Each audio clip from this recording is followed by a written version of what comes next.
అందరికీ నమస్కారం. 9వ ఎపిసోడ్. మురళి మురళి మురళి హృదయం మాత్రం పిలుస్తుంది. మురళికి ఇప్పుడు పెళ్ళయ్యా ఉంటుంది, పిల్లలు కూడా ఉండి ఉంటారు. కానీ తను మోడువారిన జీవితం తనది. పోనీ ఆనాడు తను నానా మాటలు అన్న మురళి ఈనాడు తను నిర్దోషిత్వాన్ని తెలుసుకుని ఉంటాడు. అదే చాలు ఈ జీవితానికి. గబగబా వంటిట్లోకి వెళ్ళి ఫ్లాస్క్లోంచి కాఫీ గ్లాసులోకి వంపి తీసుకొచ్చింది ఆమె. మురళి నవ్వాడు. ఊరికైనా మిమ్మల్ని చూద్దామని వచ్చాను, ఇంటికి వెళ్తాను. మా మిస్సెస్ కాఫీ కప్పుతో నా కోసం నిరీక్షిస్తూ ఉంటుంది. కళ్యాణి ముఖం చిన్నపోయింది. అసలు మురళి కళ్యాణి ఏలూరులో ఉంటుందని కళ్ళలో కూడా తలచలేదు. ఏ ఊళ్ళోనో భర్తతో హాయిగా కాపురం చేసుకుంటుంది అని అనుకున్నాడు. ఏలూరు వెళ్తే ఆమె ఎక్కడ ఉండేది తెలుసుకుని అక్కడికి వెళ్ళి ఏడిపించాలి అని అనుకున్నాడు. కానీ అతని ఊహ తారుమారైంది. చుట్టూ కలియజూశాడు. ఎక్కడ ఆ ఇంట్లో మగవాళ్ళు ఉన్నట్లు అనిపించలేదు. ఆ చిహ్నాలే కనిపించలేదు. ఆమె అతని ఊహకే మాత్రం అందలేదు. ఇంట్లో ఎవరూ లేనట్టున్నారే. లేరు. నాకు పెళ్ళై 4 ఏళ్ళయింది, 2 పాపలు. మా మిస్సెస్ బిఏ పాస్ అయింది. చాలా చక్కగా వీణ వాయిస్తుంది. చాలా అందంగా ఉంటుంది. అడగకుండానే అన్నీ ఎకరవు పెట్టాడు. ఆమె మొహంలో సంతోష ఛాయలు క్షణం వెలిగాయి. అదృష్టవంతులు. మా మామగారు బాగా డబ్బు గలవాడు. ఈ మధ్య నాకు ప్లిమ్మత్ కారు కొనిచ్చారు. దాంట్లో మేమంతా కొన్నాళ్ళు పుణ్యక్షేత్రాలు దర్శించాం. అదృష్టవంతుడిని చేర్పేవారు లేరు. ఆమె ముఖంలో అసూయ ఏ కోసానా కనిపించలేదు. ఆమె తీరు ఆశ్చర్యంగా అనిపించింది అతనికి. అంటే ఆమె భర్త ఇంకా డబ్బు గలవాడై ఉండాలి అని అనుకున్నాడు. నా మిస్సెస్ నన్ను విడిచి క్షణం ఉండదు. అఫ్కోర్స్ నేను అంతే. ఆమె ముఖంలోకి పరీక్షగా చూశాడు. ఆమె ముఖంలో బాధ ఎక్కడా కనిపించలేదు అతనికి. అంటే ఆమె భర్త ఇంకా ఎక్కువగా ఆమెను ప్రేమిస్తున్నాడా? మీ వారేరి అని అడుగుదామనుకున్నాడు. కానీ ఆమె తన భర్త సంపన్నుడని, విద్యాధికుడని, అందగాడని, అనురాగ హృదయుడని గొప్పలకు పోతే తను సహించలేడు. ఆమెతో ఆ విషయం ప్రస్తావించడం తనకే సోకరం కాదనుకున్నాడు. ఆమె అంది, మురళి మీరింకా ఈ అభాగ్యురాల్ని మర్చిపోలేదా? అభాగ్యురాలు హృదయం కలుక్కుమంది. ఎందుకంది? అంటే తనని పోగొట్టుకున్నందుకు ఆమె బాధపడుతోందా? ఈసారి ఆమె ముఖంలో ఆవేదన అనిపించింది. మర్చిపోయాను, పూర్తిగా మర్చిపోయాను. అందుకే ఇన్నాళ్ళ నుంచి ఊళ్ళో ఉన్న ఒక్కమారు కూడా ఈ ఛాయలకైనా రాలేదు. ఆ కళ్ళు కసిగా నవ్వాయి. మరి ఈరోజు ఎందుకు వచ్చారు? పిడుగులా తగిలింది అతనికి. నేను రమ్మని మిమ్మల్ని అడగలేదే అని ఆమె వెక్కిరించినట్టుగా ఉంది అతనికి. మురళికి కోపం రగులుకొచ్చింది. నా మిస్సెస్కి మన ప్రేమగాథ ఎవరో చెప్పారట నన్ను అడిగింది. అవును, ఆనాడు ఆమెను ప్రేమించాను, ఈనాడు ఆమె కంటే మిన్నగా నిన్ను ప్రేమిస్తున్నాను అని అన్నాను. ఆమె బలవంతం చేసి నువ్వు ఎలా ఉన్నావో చూసి రమ్మనమని పంపింది. ఈ దెబ్బతో ఆమె గుండె రక్కలైందనుకున్నాడు. కళ్యాణి బదులు చెప్పకుండా చేతుల్లో ముఖం దార్చుకుని వెక్కి వెక్కి ఏడ్చింది. మురళి ఎక్కడున్నా మీరు సుఖంగా ఉండడమే కావాలి. మీ సుఖం కోసమే ఆనాడు మిమ్మల్ని త్యుజించాను. లేకపోతే ఈ సాగరం లాంటి సంసారాన్ని నాతో పాటు ఈదుతూ సుఖాలకి నోచని నిర్భాగ్యునిలాగా పడుందరు. నాకు అర్థం కావడం లేదు. అర్థం కాదు మురళి, మీకు అర్థం కాదు. తీరని వ్యాధితో మరణశయ్య మీద ఉన్న అమ్మని, రిటైర్ అయ్యి కానీ సంపాదన లేని నాన్నని, పెళ్లికి ఎదిగిన చెల్లెల్ని, పెద్ద చదువు చదవాలని ఆశతో ఉన్న రెక్కలు ఇంకా రాని తమ్ముళ్ళని ఆదుకునే బాధ్యత నా మీద ఉంది. ఇవన్నీ వదిలి నా సుఖం నేను చూసుకోవడం ధర్మమా? అర్థమైంది. అందుకని నన్ను తిరస్కరించావా? ఈ ముక్క నాతో చెప్తే నేను నీతో పాటు కష్టపడేవాళ్ళం కదా. అంతేగా మురళి, నా వాళ్ళ కోసం నేను పాటుపడడం ధర్మం. ఏమీ కాని మిమ్మల్ని కష్టపెట్టడం న్యాయమా? అందుకే మిమ్మల్ని నిష్కర్షగా తిరస్కరించాను. మురళి కోపం మంచులా కరిగిపోయింది. కళ్యాణి మీద ప్రేమ ఉవ్వెత్తున కెరటంలా పొంగింది. కళ్యాణి దగ్గరగా వచ్చాడు. ఆమె భుజాలు పట్టుకుని ఆమె కళ్ళలోకి చూస్తూ, రాణి నీకు నేనేమి కానా? చెప్పు. నువ్వు నాకు భార్యవి అయితే నీ వాళ్ళంతా నాకు పరాయి వాళ్ళు ఎలా అవుతారు అన్నాడు. అన్నాళ్ల తర్వాత మళ్ళీ ఇన్నాళ్లకు ఆమెకు అత్యంత ప్రీతిపాత్రమైన అతని స్పర్శ తగలగానే శరీరం ఒక్కమారు గగురు పొడిచింది. ఆనందంతో పులకించింది. అతని గుండెలో తలదాచుకుని మౌనంగా రోధించింది ఆమె. ఏదో స్ఫురించిన దానిలాగా అంతలోనే ఉలిక్కి పడుతూ అతనికి దూరంగా జరిగింది. మురళి ఆశ్చర్యంగా ఆమెకేసి చూశాడు. మురళి, క్షమించు, ఇక్కడి నుంచి వెళ్ళిపోండి. నా నిర్దోషిత్వాన్ని నిరూపించుకోవాలని నా గాథంతా మీకు చెప్పానే, కానీ తిరిగి మిమ్మల్ని నా వాడిని చేసుకుందామని దురాలోచన నాలో లేదు. వెళ్ళండి.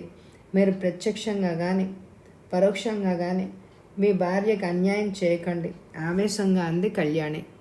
అంతా విని మురళి పకపకా నవ్వాడు. సాలోచనగా ఆమె వైపు క్షణం చూశాడు. ఆల్ రైట్, వీలైతే మళ్ళీ కనిపిస్తా, వస్తా అంటూ బరువుగా అంగలేస్తూ వెళ్ళిపోయాడు. కళ్యాణికి ఎంత ఆపుకుందామన్నా దుఃఖం ఆగలేదు. ఎంతసేపు అలా ఏడ్చిందో ఆమెకే తెలియదు. మర్నాడు సునంద ఆసుపత్రికి వెళ్ళలేకపోయింది.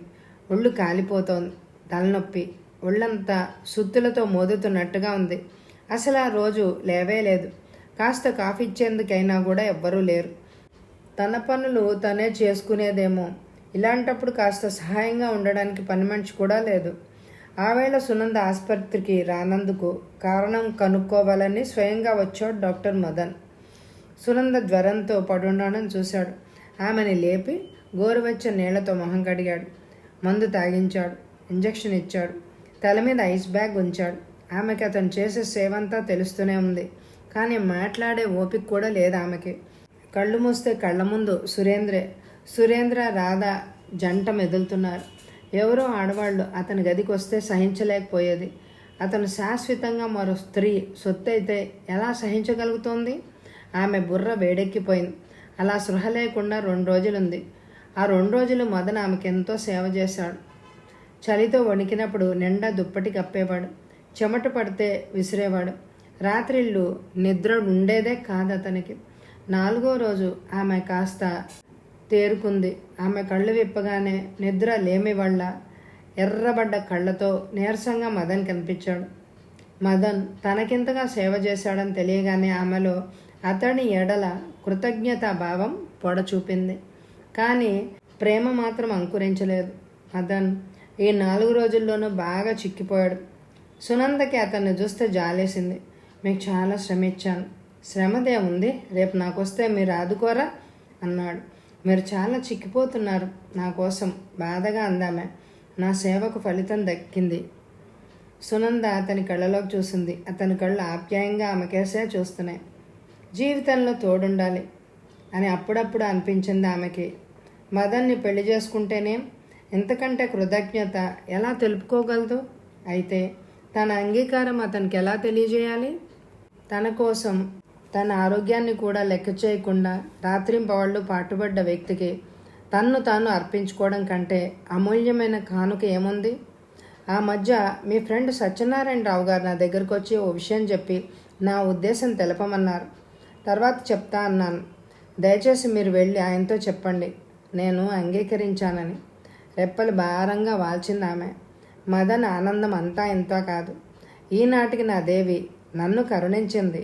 ప్రేమగా ఆమె చేతిని తన చేతిలోకి తీసుకోబోయాడు. డాక్టర్ గారు, కాంపౌండర్ పిలుపుకి అతను చెయ్యి వెనక్కి తీసుకున్నాడు. విసుగ్గా అతని కేసు చూశాడు.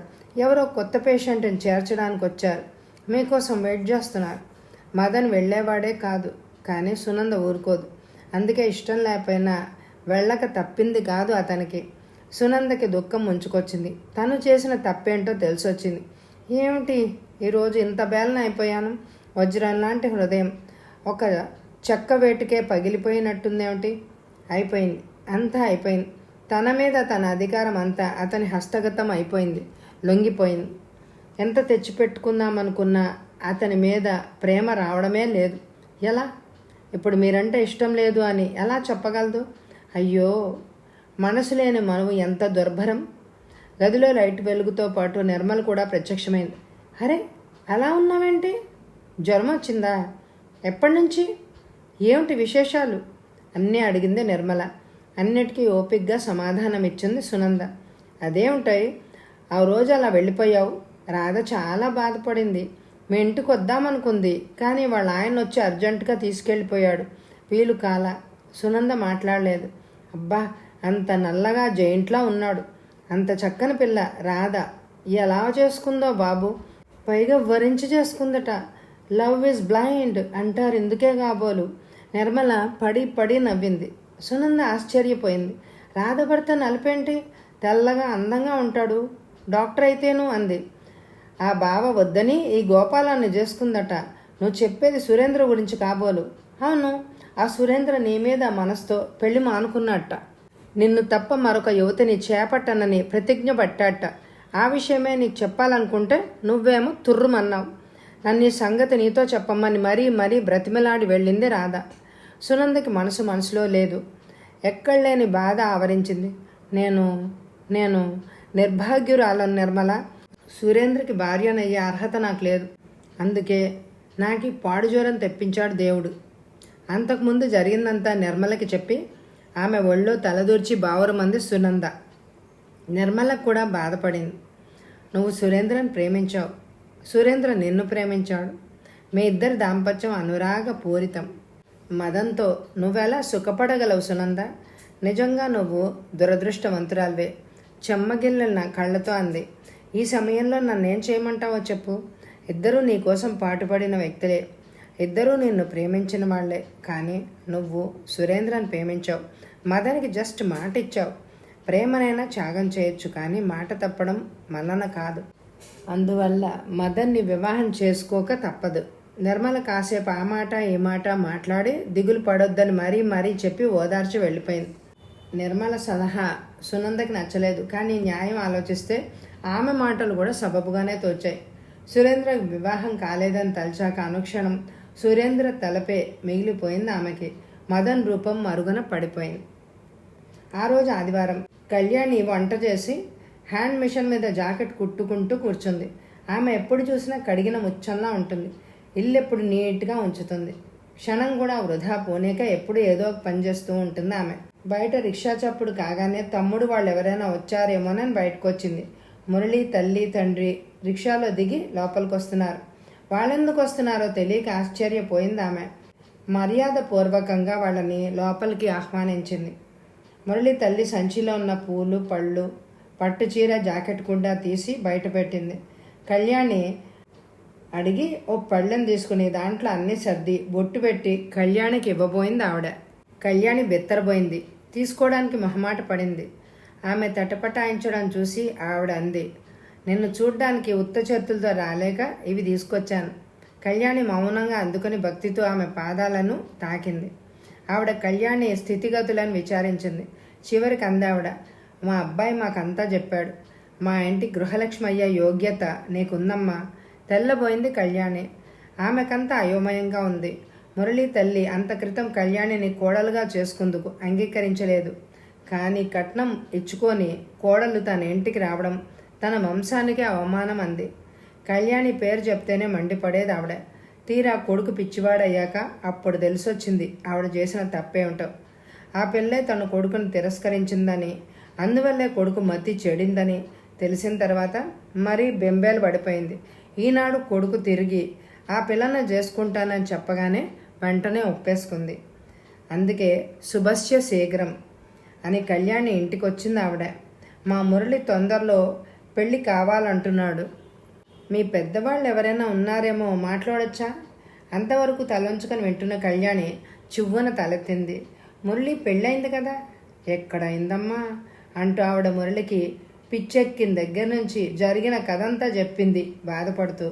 ఆవిడ చెప్తోందే కానీ కళ్యాణి మనసులోనే లేదు. ఆమె సంతోషానికి మెర లేదు. మురళి ఇన్నాళ్ళకి తనవాడు కాబోతున్నాడు. కానీ ఈ పెళ్ళికి తమ్ముళ్ళు ఏమంటారు? వాళ్ళదే ఉంది, జీవితంలో స్థిరపడ్డట్టే. మరి పద్మ, ఆమె కూడా స్థిరపడింది. ఆమెకి తన కొడుకుని ప్రయోజకుడిని చేయగలిగే స్తోమత ఉంది.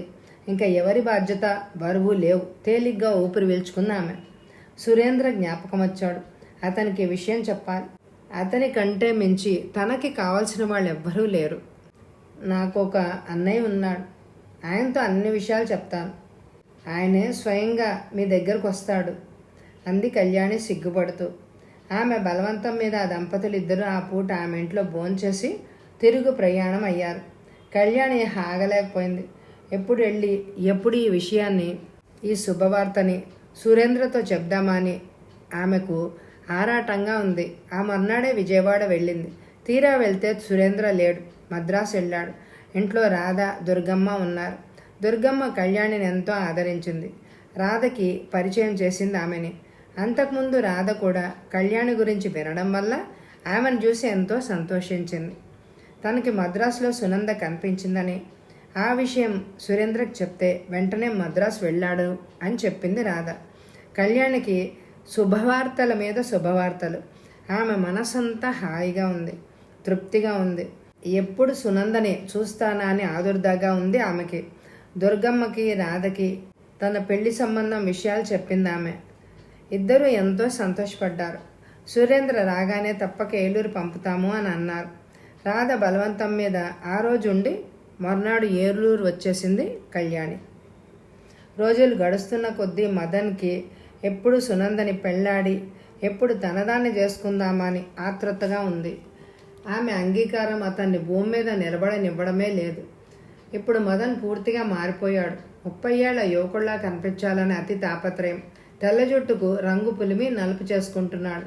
టైట్ ప్యాంట్లు, టైట్ షర్ట్లు, ఎప్పుడు నలగని ఖరీదైన బట్టలు ధరిస్తున్నాడు. సెంట్లు, పర్ఫ్యూమ్లు, ఆయిల్స్ మొదలుపెట్టాడు.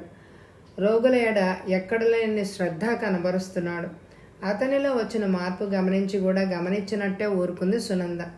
అతనితో అంతగా మాట్లాడడం చాలా మటుకు తగ్గించేసింది. ఈ మధ్య మరీ ఆమెకి మదన్ని చూస్తుంటే విల్లని చూస్తున్నట్టే ఉంది. సురేంద్రకు దూరమై మదన్కి దగ్గరవుతాడన్న బెంగతో ఆమె బాగా చిక్కిపోయింది. తన శరీర ఆరోగ్యం గురించి శ్రద్ధ తీసుకోవడం మానేసింది. అలంకరణ విషయంలో కూడా నిర్లక్ష్యం పెరిగిపోయింది. కానీ రోగుళ్ళ ఎడ మాత్రం ఆమె కర్తవ్యం మర్చిపోలేదు. ఒకరోజు ఆమె గదిలోకి వెళ్ళి మదన్ తన అభిప్రాయం బయటపెట్టాడు. నాకు ఆడంబరంగా వివాహం చేసుకోవడం గిట్టదు. అందుకే నిరాడంబరంగా రిజిస్టర్ ఆఫీస్లోకి వెళ్ళి సంతకాలు చేద్దాం, ఏమంటావ్ అన్నాడు. ఆ సలహా ఆమెకి నచ్చింది. అతనితో ఆమెకి పెళ్ళంటేనే కష్టంగా ఉంది, ఇంకా ఆడంబరంగా కూడానా?